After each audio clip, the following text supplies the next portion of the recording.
Kita coba jawab satu persatu ya. Yang pertama adalah tentang narasi. Jadi bagaimana narasi ini mempengaruhi pikiran manusia. Jadi gini, kalau kita mau sederhanakan, narasi ini bisa kita sederhanakan dengan niat. Bisa walaupun tidak sama dan tidak sesederhana itu ya. Tapi kalau mau disederhanakan, narasi adalah niat. Misal, ada seorang anak, misal ya, ketika dia belajar di sekolah. Maka kan dia belajar karena ada satu narasi dong di kepalanya dia. Yang paling rendah misal, ya karena aku disuruh orang tuaku. Itu misalnya narasi dia.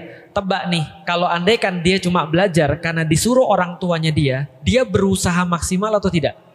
Enggak, karena dia cuma disuruh orang tuanya. Ngapain dia harus berusaha? Aku di sini terpaksa kok. Ini bukan keinginanku kok, bukan mauku kok untuk pergi ke sini. Sampai kuliah dia begitu, wajar dia nggak jadi apa-apa. Jelas ya? Aku secara pribadi, kapan aku merasa bahwasanya aku perlu untuk sekolah itu untuk aku sendiri? Itu pas SMP. Pas SMP aku jadi sadar, oh aku merasa malu, nilaiku nggak cukup untuk masuk sekolah ini. Tapi karena ibuku pengen banget aku masuk sekolah ini, dia menggunakan segala cara supaya aku bisa masuk. Malu rasanya. Goblok banget gua. Masuk sekolah ini tapi nggak layak. Paham maksudnya? Aku nggak mau jadi orang goblok. Aku nggak mau lagi untuk nanti pas masuk SMA, aku jadi orang kayak gini lagi. Aku belajar supaya aku jadi orang lebih terhormat. Bisa difahami maksudnya? Oke, aku belajar akhirnya. Pas masuk kuliah misalnya, beda lagi sudah narasinya. Narasiku ketika kuliah adalah aku belajar untuk dapat kerja. Karena belum muslim, jelas ya. Nah, pas sudah muslim, kuliahnya jadi beda. Kuliahnya untuk apa? Cuma cari koneksi aja. Cuma cari koneksi, kerja nggak perlu ijazah. Udah narasinya beda lagi nih. Maka apa yang kita lakukan tergantung narasi kita. Niat kalau mau disederhanakan. Jadi kalau misalnya, kalau narasi itu kita mau kontekskan kepada flexing misalnya kayak tadi. Nah maka seperti apa? Apakah kita harus flexing? Tergantung narasinya apa. Misal ya, kan kita sudah sampein. Apakah di dalam Islam ada flexing? Jawabannya ada. Tapi flexing yang terukur. Bukan flexing sembarangan.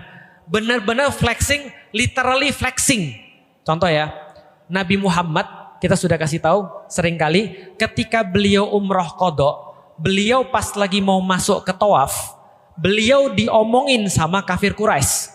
Lihat orang-orang muslim pada lemah, pada penyakitan kayaknya, jalan aja lemes, kayak nggak punya kekuatan. Apa kata Nabi? Nabi bilang, oke, tunjukkan bahu kalian, flexing muscle gitu kan ya.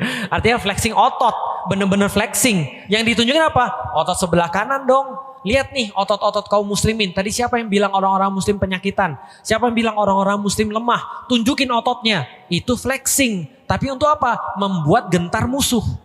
Menunjukkan bahwa kita tuh kuat. Sehingga menimbulkan rasa hormat dari musuh. Itu penting flexing. Bisa dipahami sampai di sini? Tapi kalau lagi sholat jangan flexing. Jelas ya? Makanya niatnya apa dulu nih? Narasinya apa dulu? Kalau narasinya adalah untuk perang, maka boleh bagi orang muslim dalam keadaan perang yang sudah tua-tua renta, yang rambutnya sudah putih, dicat hitam, boleh flexing supaya musuh lihat, wah keren-keren nih muslim, rambutnya putih-putih, masih muda semua, padahal kakek-kakek. Kan gitu. Nah itu boleh untuk flexing kayak gitu, seolah-olah kita banyak, seolah-olah kita kuat, itu boleh. Karena untuk meninggikan marwah agama. Tapi kalau lagi ibadah, narasinya beda. Ibadah itu hanya untuk Allah. Maka jangan di flexing. Misalnya malam-malam lalu ambil selfie. Capek banget nih gua abis tahajud gitu. Jangan. Ngapain? Gitu kan ya. Misalnya dalam kesendirian malam gitu kan ya. Yang moto siapa? Maksudnya. Paham gak sih maksudnya? Nah kalau kayak itu ya gak usah flexing. Jadi narasinya apa dulu nih? Pengusaha muslim, dia pengen nunjukin bahwa pengusaha muslim juga ada yang kaya. Dia boleh aja. Untuk misalnya dia punya mobil bagus, dijemput ustadznya pakai mobil bagus, gak ada masalah. Itu secara narasi masih bisa diperbolehkan. Yang gak masuk akal bagi saya adalah ustadz punya mobil mewah. Itu bagi saya gak masuk akal. Kenapa? Karena itu flexing yang gak perlu. Jelas sampai di sini? Artinya boleh nggak? Boleh, cuma nggak etis aja bagiku.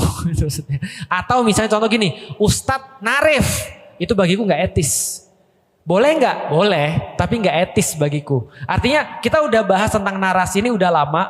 Artinya sesuatu yang kita niatkan kalau ada ujungnya boleh kita lakukan. Ujungnya baik boleh kita lakukan. Tapi kalau misalnya ujungnya hanya mengharap ridho Allah, jangan flexing. Jadi kita lihat dulu kasus per kasus ya. Jadi seperti apa flexing di dalam Islam itu boleh atau nggak bolehnya, kita lihat kasus per kasus.